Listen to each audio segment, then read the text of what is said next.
Hello,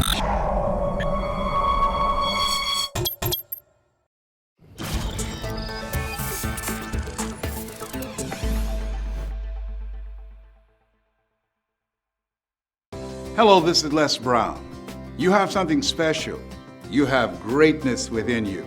You know, in our first conversation together, I talked about the fact that in order to manifest your greatness, you have to have a mindset of optimism. You've got to believe that your goals and dreams are possible. You've got to believe in yourself. You've got to believe in your abilities. You've got to believe in your dream. Now, there's something else. There's another step. And that is, you've got to decide that your dream is necessary. See, if you're casual about your dream, you will end up a casualty because there's a price to be paid. You know, many times when I'm speaking to corporations or organizations or multi-level marketing groups, I talk about Dr. Howard Thurman, who was a great man during the time that he walked the planet. He was an advisor to Mahatma Gandhi and to Abbott Schweitzer and to Martin Luther King Jr. Dr. Martin Luther King Sr. came to his friend Howard Thurman, who wrote, "Deep is the hunger, the voice of the genuine, the centering moment." And he said, "Howard, I want you to mentor my boy, MLK." 17 years ago, when I was diagnosed with prostate cancer and had 238 radiation seed implants, and my PSA, which stands for prostate-specific antigen, continued to increase, I was up one night reading the words of Dr. Howard Thurman, seeking comfort. You know, one of the things I think doctors should never tell someone they're terminally ill. What they should say is that my ability, my capacity, my knowledge to help you has terminated. Now you need to do something else. And there I was trying to find something to strengthen myself because I was questioning myself in my life and where I was and had I done all that I could do if I had my life to live over. And this grabbed me that night. Howard Thurman wrote, "The ideal situation for a man or woman to die is to have family members praying with them as they cross over." He said, "But imagine, if you will, being on your deathbed and standing around your bed, the ghost of the dreams, the ideas, the abilities, the talents given to you by life, but you, for whatever reason, you never pursued those dreams. You never acted on those ideas. You never used those talents. You never wrote that book. You never used your voice. We never heard from your leadership. And there they are standing around your bed looking at you with large, angry eyes saying, 'We came to you, and only you could have given us life. And now we must die with you forever.'" And the question is, if you died now, what dreams, what ideas, what abilities, what knowledge, what talents will die with you? Miles Monroe, who's a great preacher and speaker out of Bahamas, said, "The wealthiest place on the planet is not in the Far East where there's oil in the ground. It's not in South Africa where there are diamond mines." He said, "The wealthiest place on the planet is the cemetery, because there you find potential never realized. There you find dreams never pursued. There you find gifts and abilities and artwork and music the world never saw."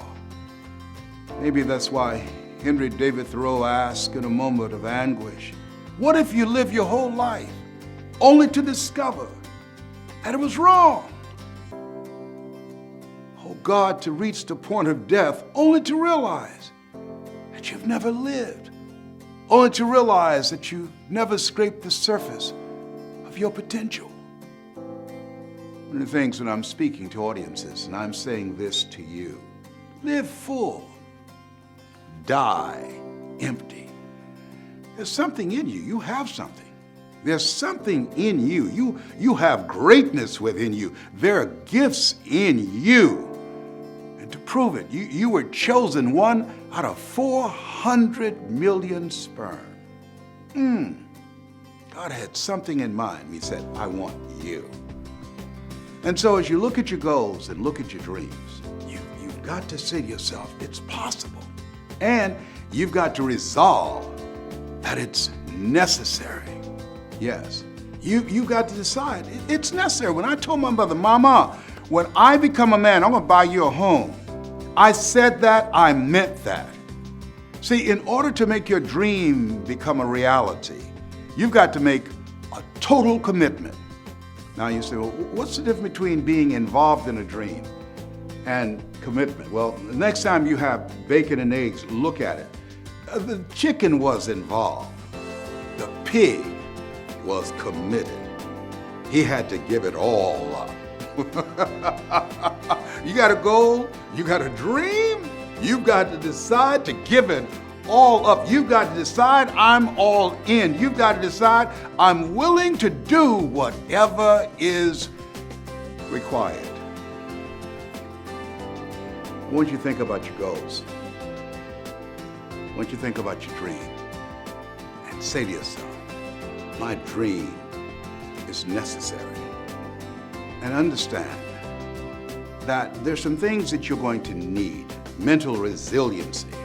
I went to Poland and I went there deliberately. I wanted to go to Auschwitz as I was walking in the place where the Jews were marched in and told they were going to have showers and they were rigged with gas.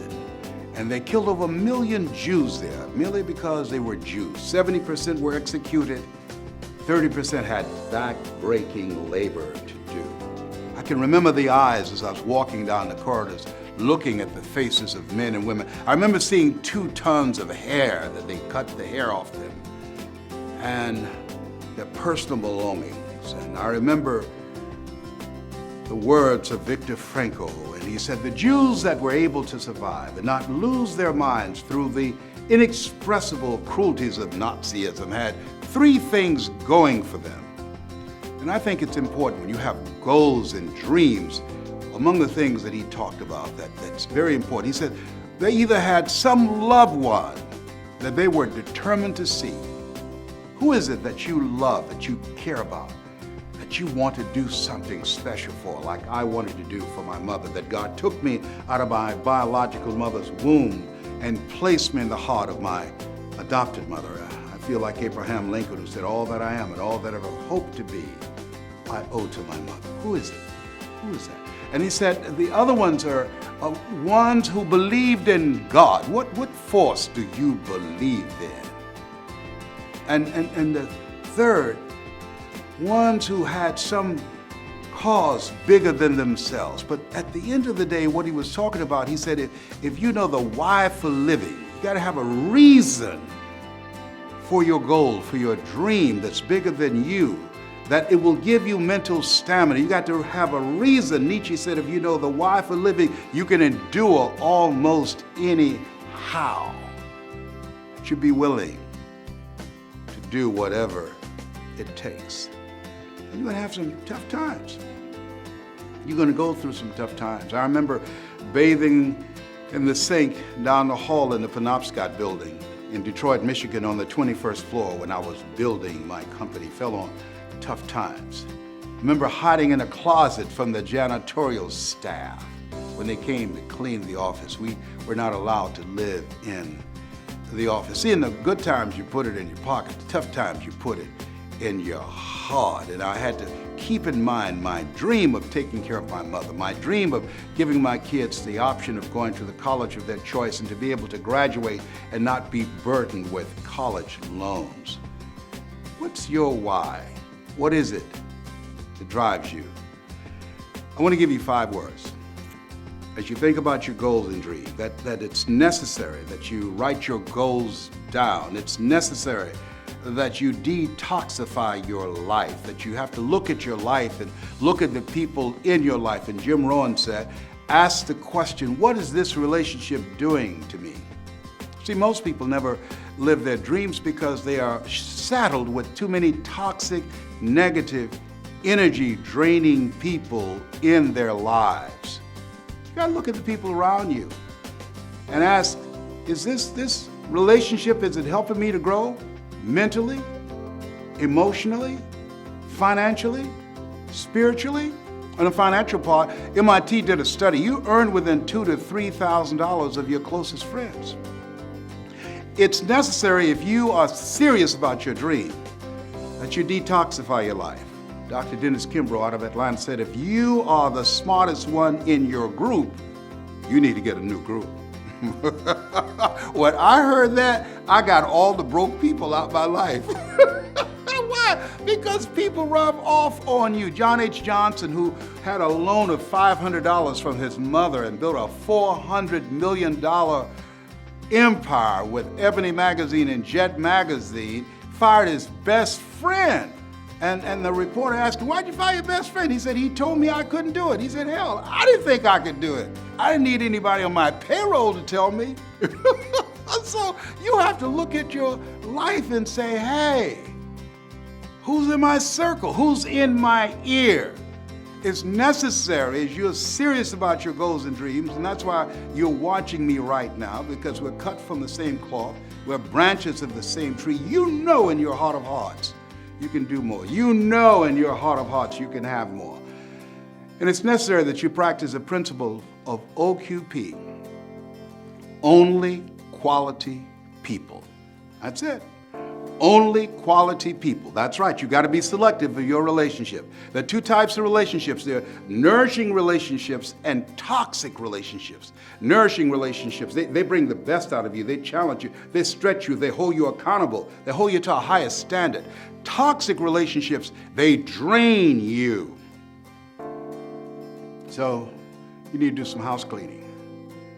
There's some people that you'll never reach your goals as long as they're in your life, because they're going to compromise your energy. I have a friend of mine, she was married for 8 years. Every year she had a surgery of some kind. A friend of mine wrote a book called Who's the Matter with Me? And once I was teaching that class, she was there and she got her divorce. She'd never had another surgery. You know, there's a term in psychiatry called relational illness. Whoa, yes. There's some people who can make you sick. Wow. Yes, yes. So the relationships that you have, it's necessary that you evaluate them and understand that you can run faster with 100 who want to go than with one around your neck. Ow. Oh, behave, whatever.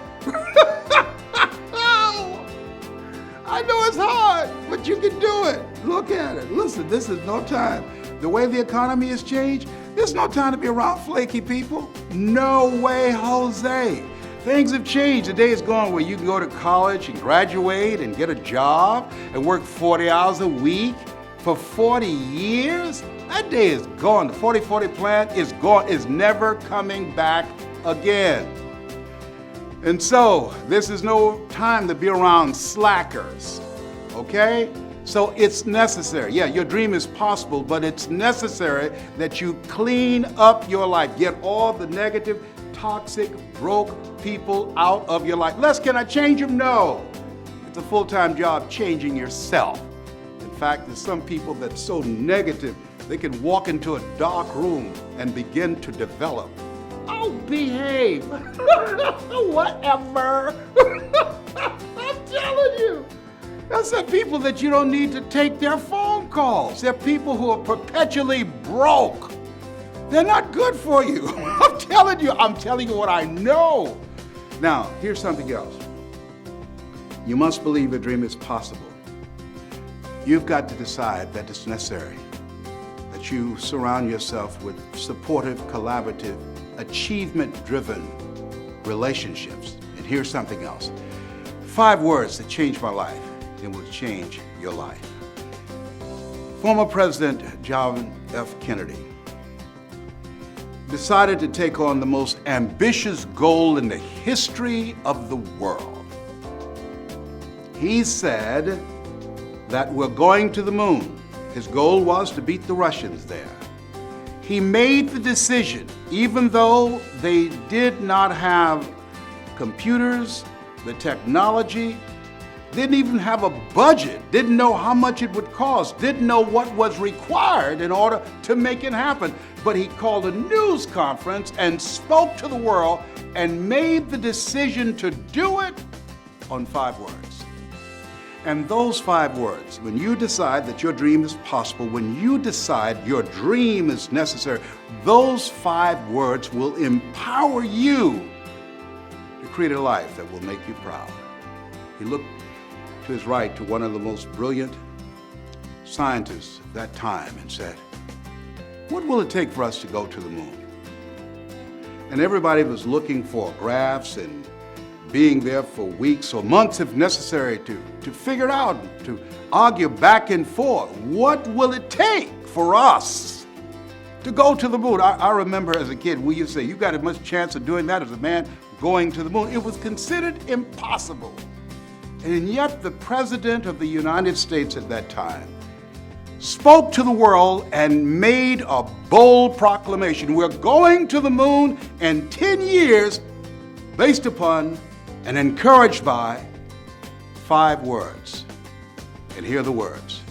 He said, "What will it take for us to go to the moon?" And this scientist said, "The will to do it." That's it. The room was quiet. Everybody looked around. He dropped his pen. The president looked at him. Then he looked at everybody in the room. And I'm sure it was resonating in his mind. What will it take for us to go to the moon?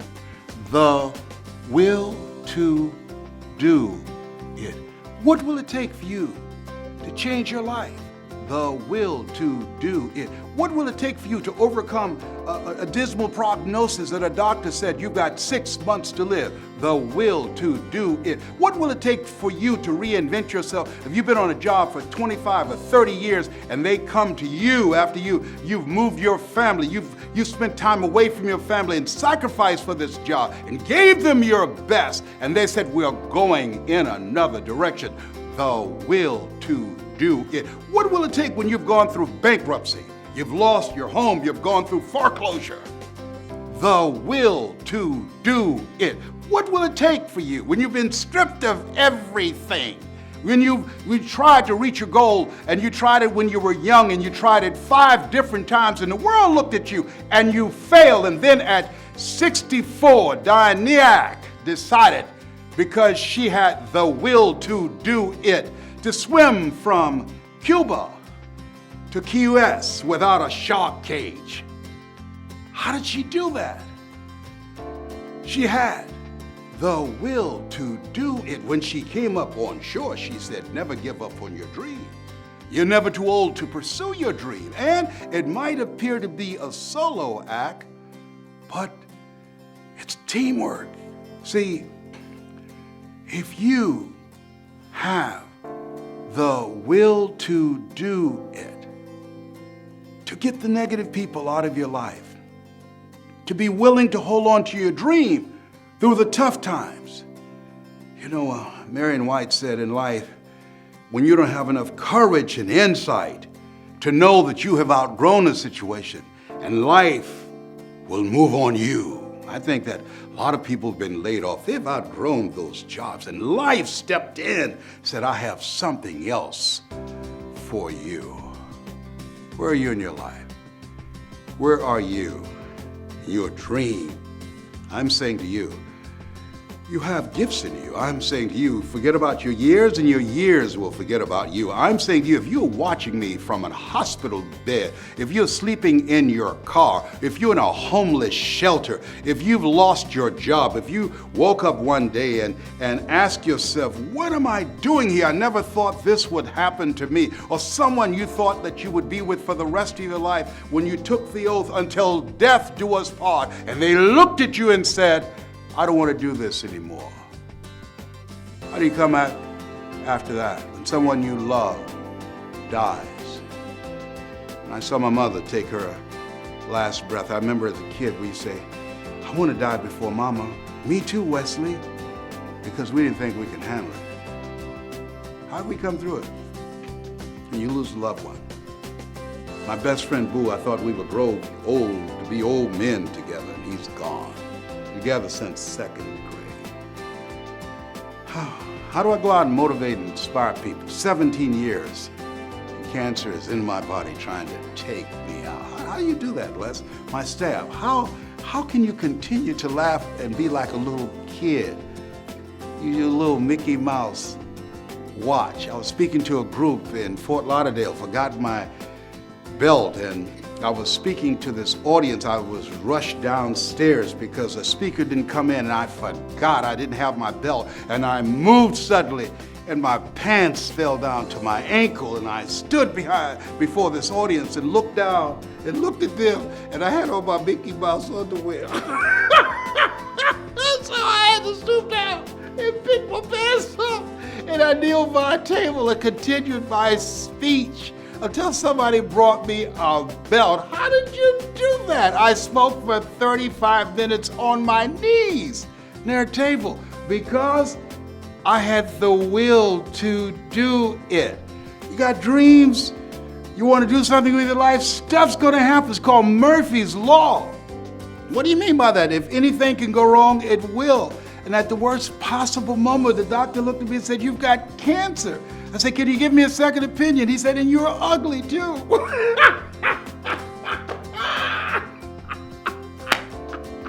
Whatever.